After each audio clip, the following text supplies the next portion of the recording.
Bharatiya Janata party व्यवस्था अनुसार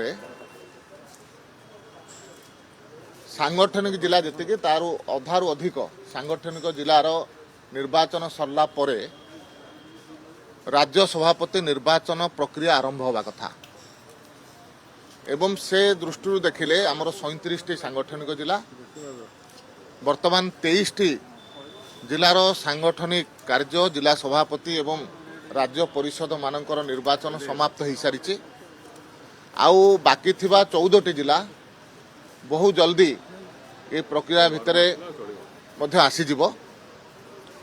वर्तमान केंद्र रो दायित्व होची केबे राज्य सभापति पाई नोटिफिकेशन करिवो राज्य सभापति पाई जे पर्यवेक्षक अछंते से आसीबे ए जगार जहाँ कथबार्ता कर सारा परे समय निष्पत्ति नहीं करी राज्य सभापति निर्वाचन मध्य बहुत जल्दी करा जिवो। प्रक्रिया चली 23 समाप्त होईची आउ बाकी जिते जल्दी हम समाप्त करा जिवो। आपण माने ए प्रकार न्यूज करुथिले देखिले श्रृंखलार सहित 23 जिलार निर्वाचन जिला स्तर रे गोटे जगार हैला एवं समस्त प्रमुख नेतृवृंद से जिलार एवं राज्यर विभिन्न स्थान रे उपस्थित मध्य थिले। वर्तमान जहाँ परिस्थिति अछि राष्ट्रीय सभापति निर्वाचन पूर्वर ओडिशार सभापति निर्वाचन निश्चय हबो एवं ओडिशा राष्ट्रीय